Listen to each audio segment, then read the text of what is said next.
Alamin natin ang detalye mula kay RH12 Milky Rigunan. Mana Milky.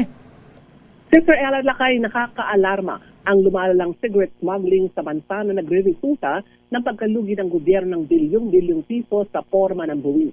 Payag ito ni Marikina Representative Miro Kimbo, Chair ng House Committee on Ways and Means.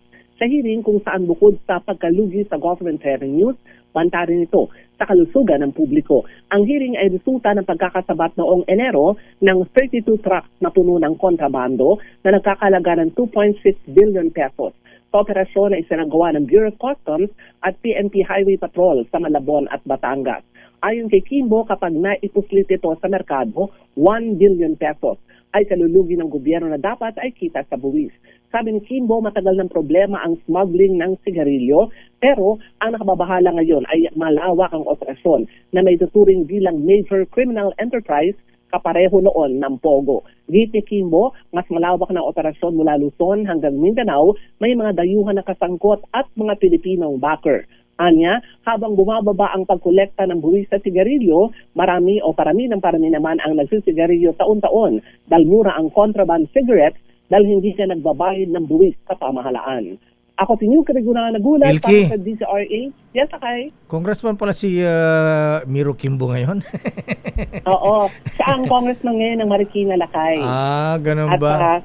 yung kanyang may bahay, si former Congresswoman Stella Kimbo, tumakbo noon bilang alkade ng Marikina, pero tinalo naman ni Mayor Chodoro ngayon, yung may bahay dati ni Congressman Marcy. So tumakbong konsel si Mayor. Mayor Lakay. Si Estela Suarez Kimbo. Yes. Ayan, Oo. Pero hindi ko alam na tinalo siya ni, congressman pala. sino pa tumalo? Yung asawa ni... Yung asawa ni Marcy Chodoro. Mayor Mars. Ay, former pala. Sino? Si Marcy Valencia Chodoro. Ayan. Si Kong Marcy naman, Lakay, mayor ngayon, ay congressman na Marikina. yes. Nagpalit sila ng kanyang asawa. Si Mayor okay. Maan ba yung pangalan? Maan Mayor Maan Hontiveros. Maan Valencia Hontiveros. Hontiveros. Kasi kabila Suarez. Sa Lakay. Di ba kinuwento ng tatay mo yan?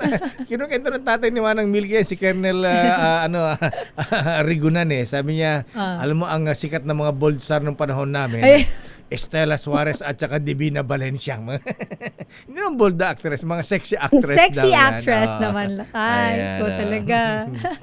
Okay nga rin. Plus gold talaga sila, Lakay. Kalimutan. Very sharp ko talaga. Parang si Apo Eddie Ramos, sharp na sharp. Sharp na sharp. Abay, alam yung pangalan ni tatay ni Manang Milky. Oh, si Colonel Rigunan. Anong pangalan tatay mo, Milky? Enrique, Lakay. Ayan, Enrique. Ayan, ganyan ka-sharp ang... Hindi nakakalimot na kayo, no? Bilib Hindi ka sa... nakalimutan nila kayong kwento na yun. Ayan, alam mo naman alam mo magkwento ang FBR talagang pagka nagkwento yan pagka kinamayan ka ng mahigpit na higpit, yung grip niya, naku talaga namang mapapaaray ka ba? At matatandaan mo yung kanyang sinasabi. Katulad nito. Kaya, balita ko, nagsusurvey ko Opo. Number 1 radio station ngayon, DCRH. Wow, thank you, sir. Oh, hindi, better believe my survey, man. Ayan, kita pati sa heaven may survey. Sinurvey si na Kaloy Castro. Ayan. Bias yun talaga, number 1 ang RH Rick doon. Radam. Ayan. Edi isama na si Kuya Cesar. Si Frankie Evangelista. Ayan. Okay nga ron ba ng...